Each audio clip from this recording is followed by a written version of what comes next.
Good afternoon and happy Friday. Welcome to Mrs. Abell's Cartoon at Noon. It's Friday, April the 3rd, 2020, and today is National Find a Rainbow Day. Really, it is National Find a Rainbow Day. So, I am here with my buddy Kermit the Frog. He sings about the rainbow connection. Someday we'll find it, the rainbow connection, the lovers, the dreamers, and me. So today we are going to draw Kermit the Frog playing his banjo with, of course, a rainbow over his head. So grab a pencil, grab a marker, grab a piece of paper, grab some things to color with, and don't forget that at any point in time, this one is a little bit tricky. There's a lot of little steps to it, so at any point in time, if you feel like you need to catch up, then go ahead and hit the pause button, get caught up, and then hit play, and you can keep going on. All right, we are going to be putting our paper in the portrait format, vertical, straight up and down. As you can see, we're not drawing Kermit's entire body. We're mostly going to focus on his head and his shoulders, and a little bit of his arms because he's playing his banjo. We definitely want to leave some room above his head so that we can get a nice rainbow in there. But if you make it a little bit too close to the top, that's okay. We can put the rainbow behind him. So just kind of work your way up toward the top so we leave a little bit of room. And then you'll see that we're not going to see his legs. We're not even going to see all of his arm on the other side. So we're kind of doing a zoomed in, cropped portrait of Kermit playing the banjo. All right, let's get going. We're going to start at the top of the page, and the rainbow will be the last thing that we do. So don't worry about that for right now. So close to the top of the page, we're going to do Kermit's eyes. So his eyes have believe it or not, the shape of his eye is kind of a rainbow arch that's closed off at the bottom. So at the top of the page, you are going to want to do two rainbow arches. So one like this, and then next to it, leave a little bit of space, maybe an inch or so in between, and another rainbow arch like that. Then you are going to close those off at the bottom. It's a little bit slightly curved.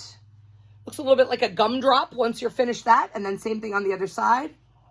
Slightly curved to close that off. My eyes aren't exactly the same size. That's completely okay. Remember, we're practicing. We're having fun. You can always, if you're drawing with pencil, you can erase it and correct it. I'm drawing with marker, so I'm just going to keep on going. Let's get the inside of Kermit's eyes going on in there.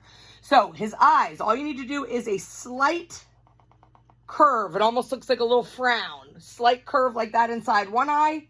Slight curve like that inside the other eye.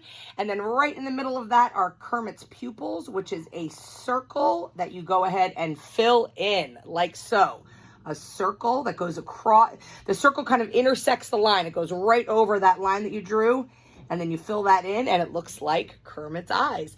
All right, let's go ahead and get Kermit's head in there. So in between those eyes, you want to do a slight curve like that. That's the top of his head. And to get over here to his cheeks, you're going to kind of continue that line behind his eye. You want to curve that down and stop. Same thing on the other side. You want to curve that down and stop. And then the bottom of Kermit's head is what I call a soft V, or kind of a soft triangle. His chin definitely comes to a bit of a point, but it's smooth as it does so. So starting over here on this side of his head, you'll come down, you'll make a smooth V, and back up again to his other side. So see how that makes kind of a shallow V? If it's a little bit longer, a little bit shorter, that's okay. Kermit makes all sorts of different expressions. So however you do that is completely fine.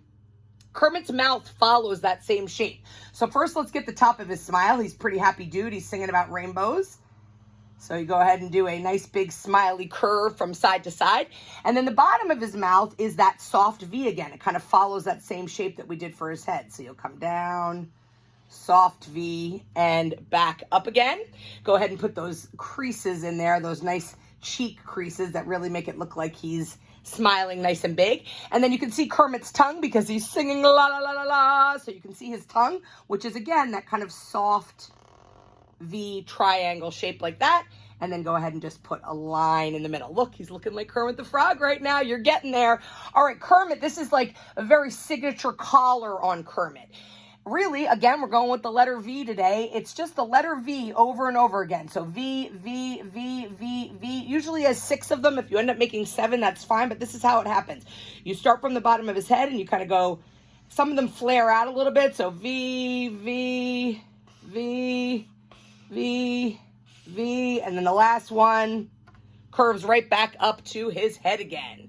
So looking good. All right, so we have Kermit's collar. And again, as you know, like I always say, I've drawn this 3 different times. I drew him and colored him in. I drew just the line. I drew him again. He looks a little bit different each time, and that's completely okay. That's what makes it your artwork. It's definitely your specific artwork. Okay, we're going to go ahead and we are going to get his arm in there and his banjo. And as I said, we're not going to see the whole entire banjo. It's kind of going to go off the edge of the page. So what you're going to want to do is let's get his arm in there first. So starting right out here to the right of his collar, you're going to do a straight line that angles out like so. And then you want to go ahead and turn the corner and have that line come back in like that. That's his elbow, his little pointy elbow. He has very skinny arms. So underneath here again, you'll want to do a straight line there and turn the corner and do the crook of his elbow like that. Kermit's little hand, his little thumb is strumming his strings. So you can kind of do his hand however you want, but I like to draw a little thumb that kind of comes up like that. And then he's got normal amount of fingers. So 1, 2, 3, 4 fingers. That makes his little hand.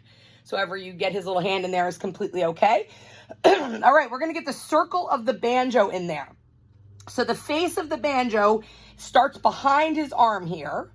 And you are just going to do a nice big circle. It's a big circle that comes around like this and ends at his arm. So you've got his banjo going on there. Okay, then we're going to, in a minute, we'll do the outside of the banjo, but let's get the arm of the neck of the banjo. I call it the arm, but the neck of the guitar, the neck of the banjo that kind of starts from underneath his hand and goes off the page on this side. So you're going to go ahead and do an angled line like this. It just basically goes right off your page. Next to that, same thing. A little bit further down, you'll step away and do a line that runs parallel to that line right off the page. Behind his hand on this side, those strings continue, and then they get closed off with a little rectangle over here. It's kind of the rectangle part that holds the strings of the banjo on there. Put the little screws inside there if you want to. Just put little circles inside. Looking good. All right, let's get the strings of the banjo in there. So these ones start behind his hand. You just do some lines like that. And then, you know, I think banjos have 4 strings, but who cares, right? However many strings you want to do, and they don't even have to be perfect. You're just giving the idea of it being strings that are inside the banjo. So go ahead and draw those strings as they go all the way off the page to this side. All right, now the banjo has this little kind of, looks like a tambourine shape around the outside of it that gives it the shape of the banjo. And the way you do that is you follow the curve of the banjo and then little rainbow arch. Follow the curve, little rainbow arch. Follow the curve, little rainbow arch. Follow the curve, and you keep going around like this. Curve, rainbow, curve, rainbow, curve, rainbow. And that just gives this feeling, gives a little bit of detail on this banjo. You can stop when you get there. Goes behind the strings. Okay, so it just gives you the feel of the shape of his fun banjo. All right, so we obviously need to see the top of his body here, his little armpit. So from right where you started his arm, you can go ahead and just draw a straight line down like that. That'll give the feeling of the edge of his body. We're almost there. We just have to get his other arm in there and then his rainbow above him. So on this side over here by his collar, we're going to go ahead and indicate an arm. So a nice skinny arm that goes like that, straight line on an angle down. Right next to it, you're going to want to do the same thing. If that goes all the way up to the collar, fine. I did that up here, but if not, you can stop it a little bit. And then we're going to go ahead and put his little armpit there. So it makes like a little upside down V. On the other side of the banjo, behind the strings, is the rest of his body, and that can just kind of run off the bottom of your page. Remember, we're not going to be showing his legs. And then behind the banjo here, we want to get his elbow in there, so you just want to do a little V like that. So again, this is kind of the bottom of your page is like that is there. So it looks like he's either, it's running off the page, or maybe he's standing behind a table. If you have a little bit of extra room, you can just put that little line there, because again, we're not going to draw his whole body for today. All right, there's Kermit playing the banjo. The last thing that you need to add is his rainbow, because it's National Find a Rainbow Day. Rainbows have, in this case, 6 colors: red, orange, yellow, green, blue, violet, green, blue, purple. So in order to get those 6 stripes, you actually need to draw 7 lines. So 7 arches. So you're going to go like this. 1, and it'll go off your page. 2, 3, count as you do it. 4, 5, and you see I'm coming close to his eye, so I'm going to go behind it. 5, 6, and then 7. And then you have the rainbow So when I drew it over here, the rainbow was above his head because I had enough room. But when I drew it over here, I didn't have enough room without going off at the top there. So what I did was I made sure that the arches stopped when they got to Kermit's head and continued on the other side. And now when I color that all in, red, orange, yellow, green, blue, purple, and color Kermit all in green, you'll be able to see that Kermit is standing in front of the rainbow. So there you have it. Kermit the Frog on Rainbow Connection Day. He is looking awesome. I definitely want to see these ones. So please be sure to share them with me. Put them on Facebook and hashtag cartoon@noon. You can also email them to me at any time to Abell, Kabell at myholyfamilyschool.org. I cannot wait to see these Kermits. Take some pictures of yourself with them, and let's see what they look like. Have a fantastic Friday. Have a fantastic weekend, and we'll be back on Monday with more Cartoon at Noon. Thank you. Have a great weekend.